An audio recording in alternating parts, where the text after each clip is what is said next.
Hello everyone.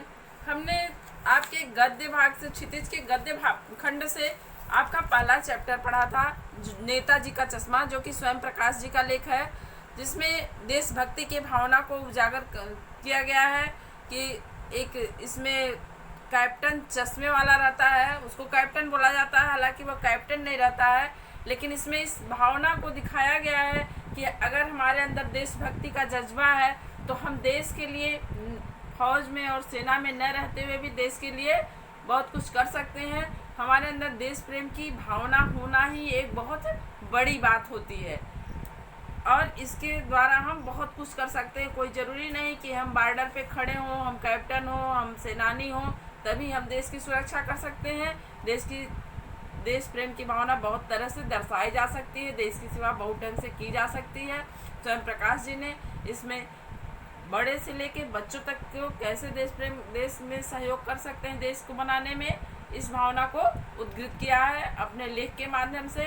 तो lesson आपका complete हो गया है। आइए प्रश्न अभ्यास देखते हैं। पहला प्रश्न है आपका, सेनानी न होते हुए भी चश्मे वाले को लोग कैप्टन क्यों कहते थे। देखिए पहला प्रश्न ही आपका आ गया कि वो सेनानी नहीं था, फिर कैप्टन चश्मे वाला उसे क्यों कहा जाता था।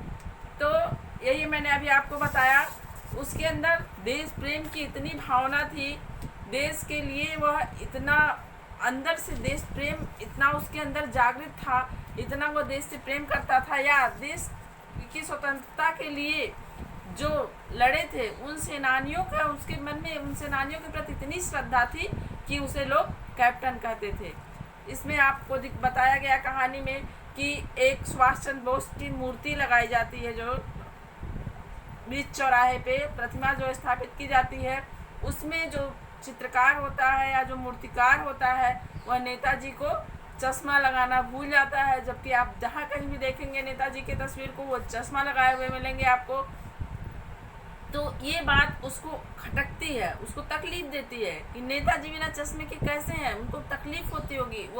वो मूर्ति उसे लगता है कि नहीं, वो सहज नहीं है नेताजी, तो वो अपने चश्मों में से एक चश्मा उन्हें पहना देता है। इस प्रकार उसके देश के सेनानियों, स्वतंत्रता सेनानियों के प्रति उसका जो श्रद्धा है, जो सम्मान उनके प्रति है, यह भावना यहाँ जागृत होती है। तो दिखाई देती है प्रत्यक्ष रूप से कि वह कितना देश के सेनानियों का, स्वतंत्रता सेनानियों का सम्मान करता है, इसीलिए लोग उसको कैप्टन कहते थे। आपका फर्स्ट क्वेश्चन हो गया। सेकेंड क्वेश्चन है, हालदार साहब ने ड्राइवर को पहले चौराहे पर गाड़ी रोकने के लिए मना किया था, लेकिन बाद में तुरंत रोकने को कहा। यह घटना आपको जब मैंने कहानी पढ़ाई थी तो आपको याद होगा कि जब वह कैप्टन चश्मे वाला मर जाता है, जब ये बात उनको सुनाई देती है कैप्टन चश्मे वाला मर गया, तो उनके दिमाग में ये रहता है, वो कुछ उदासीन हो जाते हैं। हालांकि उनसे कोई व्यक्तिगत संबंध उनका नहीं रहता है, लेकिन देश प्रेम की भावना जैसी कि कैप्टन चश्मे वाले के अंदर थी, हालदार साहब के अंदर भी रहती है, इसलिए दोनों में आत्मीयता बिना देखे बिना जाने ही एक आत्मीय संबंध उससे हालदार साहब बना लेते हैं। तो उन्हें ये दुख रहता है कि कैप्टन नहीं है, चश्मा कौन पहनाएगा, ये सोचकर वो गाड़ी रोकने से मना किए रहते हैं। लेकिन कुछ ऐसा दिखता है उन्हें कि उन्होंने कहा कि तुरंत गाड़ी रोक दो।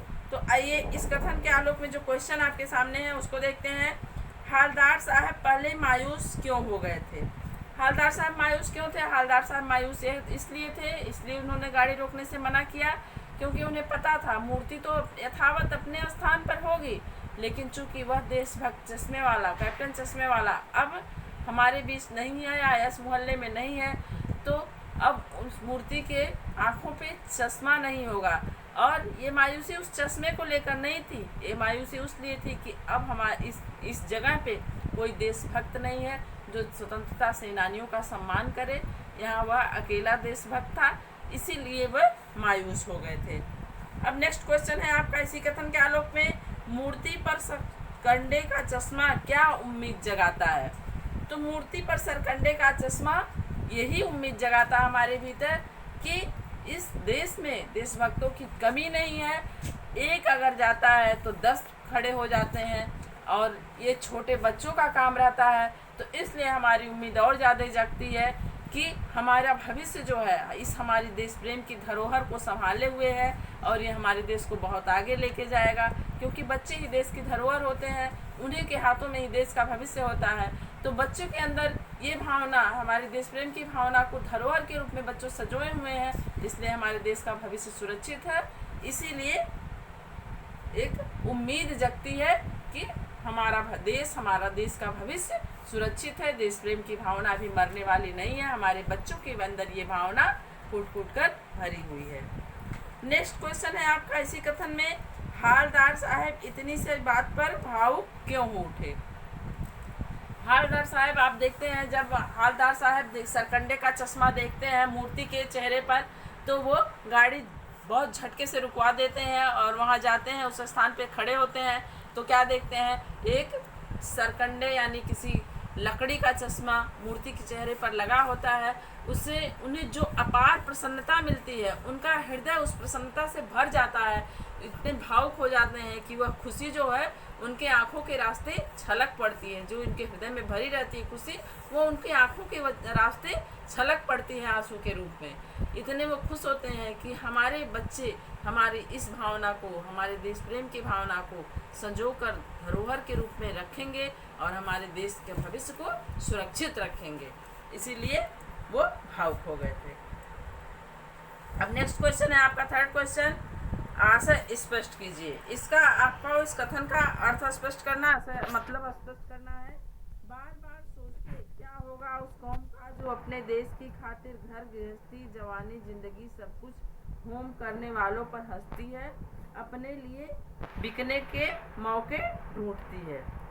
यहाँ इस कथन का तात्पर्य क्या है ये आपसे पूछा जा रहा है। तो यहाँ लेखक यही कहना चाह रहा है, हालदार साहब बार बार यह सोचते हैं कि इस कौम का, ये जो हमारा समाज है, इसका क्या होगा जो कि ऐसे लोगों पर हंसती है जो कि देश के लिए अपने को, अपने परिवार को, अपने घर परिवार, अपनी दौलत, अपनी ज़िंदगी, अपनी जवानी, अपनी पूरी उम्र निछावर कर देते हैं और लोग उन पे हंसते हैं। किस लिए हंसते हैं कि ये तो, जैसे पान वाले ने कहा, वो तो पागल है। पागल क्यों कहा? क्योंकि वो देश का सम्मान करता था, देश के लिए अपना एक चश्मा जो कि वो कुछ रुपयों में, कुछ पैसों में बेच सकता था, वो नेताजी को लगा देता था, मौका पड़ने पर उसे उतार के दूसरा लगा देता था, उसको क्या ज़रूरत थी, लेकिन इसीलिए उसको पागल कहते हैं। तो ये उसकी तो भावना थी देश प्रेम की। हमारे स्वतंत्रता सेनानी, उनका एक अंग जो हम देखते हैं कि है उनके साथ हमेशा, वो उनसे अलग है, तो ये उसको कचोटता है। इस भावना के वशीभूत होकर वो चश्मा लगाता है। या और भी उसके अंदर ऐसे बहुत से देशभक्ति के गुण रहे होंगे जो वहाँ के लोग प्रॉपर तरीके से जानते होंगे, लोकल लोग, तो उसको लोग पागल समझते थे। पान वाले के द्वारा यह इस भावना को उद्धृत किया गया है कि ऐसे लोगों को लोग बेवकूफ़ समझते हैं। तो हालदार साहब यही सोचते हैं कि इस कौम का क्या होगा जो देश प्रेमियों को, देशभक्तों को पागल कहती है, जो कि अपना सब कुछ इस देश को सुरक्षित करने के लिए न्यौछावर कर देते हैं, उनको पागल समझती हैं और अपने स्वार्थ के लिए, आगे का कथन है, अपने लिए बिकने को मौके ढूंढती है। तो इसका तात्पर्य क्या होगा? अपनी स्वार्थ पूर्ति के लिए अपने ईमान को, अपनी मर्यादाओं को बेचने में भी या उनका सौदा करने में भी जरा भी संकोच नहीं करती, कहीं भी अपने ईमान खो देती है अपनी स्वार्थपरता के लिए।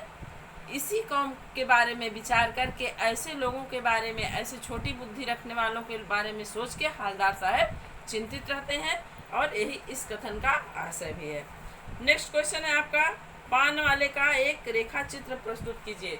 तो पान वाले का रेखा चित्र आपने पढ़ा, कथा में क्या बताया गया है पान वाले के बारे में। पान वाला एक मोटा काला व्यक्ति है, नाटेकत का है और काला रंग उसका काला है और उसके सर पे बाल बहुत कम बचे हुए हैं, अर्थात वह लगभग गंजा हो चुका है, बहुत कम ही बाल, उसके इक्के दुक्के बाल बताया गया कहानी में उसके सर पे हैं। पान इतना खाता है कि उसके दांतों का रंग सफ़ेद के बजाय काले और लाल हो गए हैं, कहीं कहीं लाल दिखते हैं, कहीं काले दिखते हैं। आप देखते होंगे बहुत ज़्यादा पान खाने वालों का दांत बिल्कुल लाल काला हो जाता है। तो दांत लाल काला हो गया है उसका, और वो हमेशा एक पान उसका ख़त्म नहीं होता है कि दूसरा पान मुंह में रख लेता है, हमेशा मुंह में पान रख के बातें करता है और खुश मिजाज हंसमुख है। जो हमेशा कुछ हंसी मजाक की बातें बहुत ही हल्के मूड में करता है, किसी बात के लिए बहुत गंभीर नहीं होता है, कभी बहुत भावुक नहीं होता है। तो यही आपका रेखा चित्र है पान वाले का। नेक्स्ट क्वेश्चन है आपका, वो लंगड़ा क्या जाएगा फौज में, पागल है पागल। कैप्टन कृपति पान वाले की इस टिप्पणी पर अपनी प्रतिक्रिया लिखिए।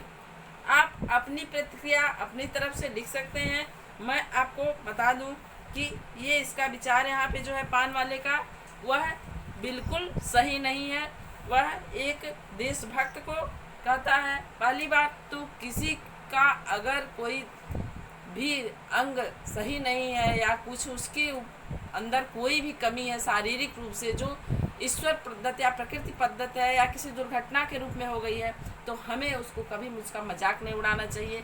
हमें उसकी यथासंभव सहायता करनी चाहिए और उसको कभी भी हमें ये एहसास नहीं होने देना चाहिए कि तुम्हारे अंदर ये कमी है। अपने तरफ से हमें पूरा प्रयास करना चाहिए कि जैसे हम नॉर्मल हैं उसी तरह से उसके साथ नॉर्मल व्यवहार करें और वो भी हमारे साथ सामान्य रह सके, ऐसा बर्ताव उसके साथ करें।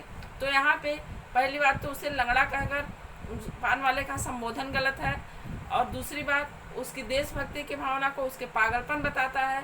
तो यहाँ पे पान वाले का जो भावना है, जो हमारे समाज के कुछ लोगों पान वाले के माध्यम से जो कुछ संकुचित मानसिकता के लोगों की भावनाओं को जो दृष्टिगोचर किया गया है, दिखाया गया है, यह बहुत ही गलत भावना है और हमें ऐसे विचार नहीं रखने चाहिए। इसलिए हम यह कह सकते हैं कि पान वाले का यह कथन सर्वथा अनुचित है। तो आपका ये प्रश्न अभ्यास के सारे क्वेश्चन कंप्लीट हो गए। ये आप नोट्स तैयार कर लीजिएगा और नेक्स्ट वीडियो में नए चैप्टर के साथ मिलेंगे। Thank you, have a great day.